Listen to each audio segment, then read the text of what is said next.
The way you learn to be alone is the same way you learn how to build your muscles when you exercise. And not only that, when you learn how to be alone, that's the best cure for loneliness. Now, like when you go to the gym, at the beginning you weren't that good, and then you lift higher weights, or you went and did more and more pull-ups. It's a training, it's an exercise, and then when you do it again and again and you train, you get stronger. Also over here, when you learn how to be alone more and more again, you get much better at that. Not only that, you get much better every time, you get more out of that experience. The thing is, if you don't learn how to be alone, you're in trouble, because in life necessarily there will be times you'll be alone, okay? And whether you're connected with many other people, there'll still be times you'll be alone. And if you're not alone, you'll feel lonely, which that's even worse. You're like, I have so much people around me, but I still feel lonely. And the cure for loneliness, we said, is being alone. So how do you learn to be alone? Number one, understand that's part of life. That will happen. Okay, it will just happen. It doesn't matter what. When I was in business and when I was in a different country and I just got into huge debt, and there were many people around me. I have to say, don't get me wrong, many good people around me, because you might be telling yourself now, you're like, well, you were in a different country and, bad luck for you. But in your case, it's different. Well, no, it's not different in your case. Because also when I was there, with all the challenges that I had around me, there were many good people there. And I think that was part of the problem, that I was depending myself many times on those good people. And what I learned with time is, in order to get out of that huge debt, in order to get out of those challenges, in order to get into shape, and that would also help me feel better, I need to learn how to be alone.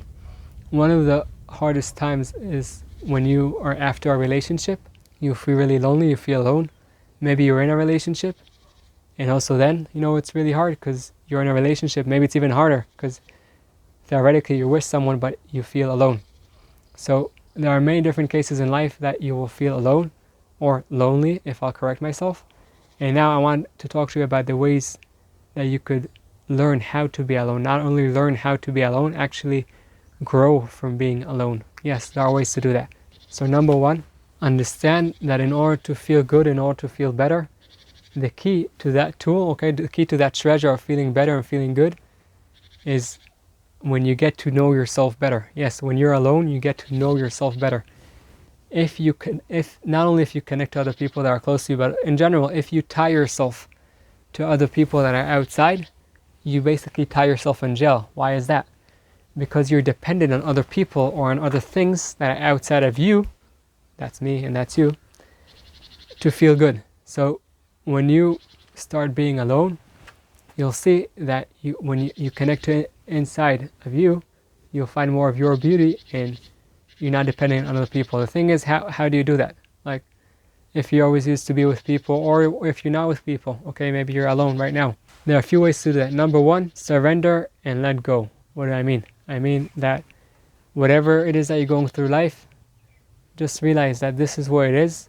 Letting go doesn't mean doing nothing, but it means letting go of the thought that what you think has to happen, must happen in life, that's what's going to happen. No, not at all. You have certain thoughts you have certain things you want to do in life, fine. But you need to understand that you're not, you could call universe, God, I believe in God, but there's a much bigger plan over here than you and me. And you're beautiful, you're amazing, so am I. With that said, be open to what life has to offer you. So number one, when you start that alone time, detach from all these expectations of things that must happen. No, nothing must happen. Maybe things that you want to happen, you think they're good, and you could do the best in order for them to happen, if they're good for you, and if they happen, beautiful. If not, work with whatever you have, Because when you work with reality and then you try to create, beautiful. When you work with resistance to reality, you create explosions. So be in a place of acceptance, of surrendering, and act out of that. I'm not saying, sit down on the couch, do nothing. No, I'm not saying that. By the way, there are also times for that, just being there, relaxing.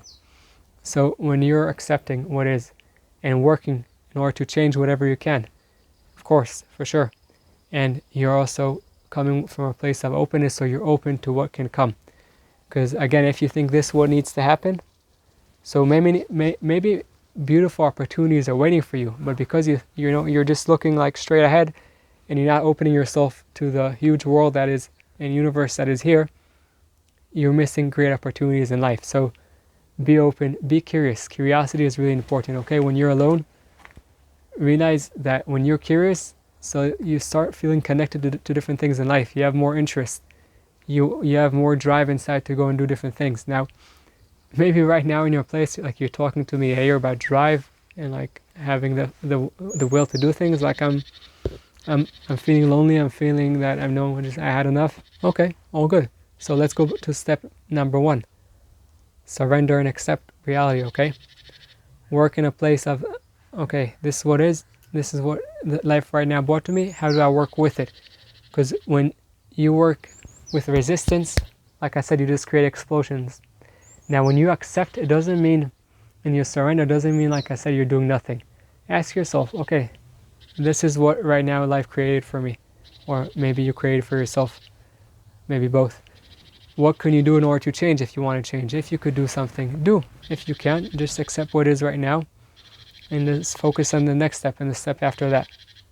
Now, when you start that time of being alone, if you have never done that before, you should be careful. Why am I saying that? Because, yes, if you go out to nature or something like that, that you don't have too many people around you, could also be dangerous. But also if you go to a place with more people, being alone can bring up a lot of things that are painful. And when you go through the pain, when you deal with the pain, that's when you grow, okay? When you bring room and you basically create room for all the parts that are in you, some of them that are really fun and some of them that are more painful, that's the time that you grow. Thing is, if you've never done that before, so you want to do it, slowly. Anything in life that is worthwhile has pain or challenges or both that you go through. So when you're alone and some hard emotions are coming up, don't think there's something wrong with you. It's part of the process, and that's fine. I want now to, sum it up into a few tips you could start that process of learning to be alone. So we said, number 1, surrender, okay? And just before we continue, I can hear those voices in the back saying that, wait, being alone is bad. We're created in order to be with other people. And if we will be alone, so we won't be able, to share our potential with the world. So yes, 100%, I said already. Also connecting to other people is important. But in order to really bring your beauty into the world, you need to learn who you are, not who you are based on what other people think. Who you are based on who you learn, who you are inside. You want to see that treasure that is in you. You want to see that beauty that is in you. Learn how to be alone. So back to what we said before. When you start that alone time, first start a little bit, okay? If you've never done that in the past, don't go from never being alone to 5 weeks being alone. No. Gradually, more and more time being alone. And that time that you're alone, do things that you connect to, do things that you like. And be in places that inspire you. Create a list of things that you can do and places that you can be without doing, that would create inside you some good feeling of connectedness. And when things come up, and things will come up, some of them will be more pleasurable and some enjoyable, some will be more painful. That's part of the process. Now, the mindset that I want you to have when in that time that you're alone is a mindset of surrender. Surrender, because there's the universe, there's God, much bigger than you and me. And to whatever comes, surrender, accept, and let go. Okay, let go of what? Let go of what you think must happen in reality. Whatever happened, happened. Now, the only thing you could do with that is either, say, oh my God, and just criticize yourself all day. That probably won't help you. Or you could learn from what happened. So surrender, accept, and let go basically means, okay, whatever happened in the past is a lesson for us. Let's learn. It happened, so it doesn't, the only thing we could do is learn from it. And then accept what is. If we think this is not the best situation for us, so first accept it, because like I said, when we work from resistance, we create explosion. So accept it. And now what's the next step you could do in order to change? Who is the person you could talk to and maybe do this change in life or with yourself? So that's the beginning of the mindset. And then you continue with a mindset of openness, curiosity, letting your body relax. Breathing, going through different parts of your body and just relaxing them. So if it's hard for you to relax, you could touch your shoulder and just make sure it's relaxed and not like uptight like that. And, you know, go through, close your eyes. You don't have to. You could just also could look at something beautiful ahead of you and relax. Let your body relax and be curious. Be open to different opportunities that come. Now, if you know you're in a really challenging place in life, maybe tell a close friend that you went someplace that, you know, other people will know where you're going, because like I said, there are some people that it's not the best time for them to be alone, because that could be a danger for their life. If you're not in that place, so like we said, you go through these steps, you go in with that mindset and let everything come up. The joyful parts, the parts that are having them sadness and pain. Give space to everything and just listen inside. Listen to the body. Listen, when I say listen to the body, just first relax it and then just listen to what comes up. Just listen.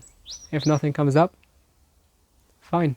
Sometimes when you don't think about things, then they'll come up. But you're giving yourself the opportunity to learn who you really are. Okay, so many times, like we said, who we think we are, that's only one part of us. And there are many different parts. So when you learn how to be alone, first, you'll feel much better because you'll connect to more parts in you. You'll see more of your beauty, more of your gifts. And then also when you're with different people and you don't feel any connection, there will be much less loneliness because you're not dependent on other people in order to feel connected. You're dependent on yourself. Now, yes, like I also said, I think it was in the previous video, you do want to find people with common values, common stories for sure. With that said, number one is learn how to be alone, to accept all the feelings that come up, to be with an open mindset, with a curiosity mindset, with a mindset of how can you serve a purpose that is greater than yourself. Because when you serve with your gifts a purpose that is greater than yourself, you light your path and the people around you. Now, just to wrap up, the most challenging thing with being alone is negative thoughts that come up. Are those negative thoughts you? Are they just something that are coming through you? Do you want to attach to them or do you want to detach from them? We'll talk more about that in the next video down here that we speak about negative thoughts and how you can deal with them and actually grow and create for yourself a better life. Hi, I hope you enjoyed the video and you got some tools to overcome your challenges and light your path. For us to help other people, please press that thumbs up and subscribe to the channel. And don't forget that the most amazing things in life are the one you take for granted.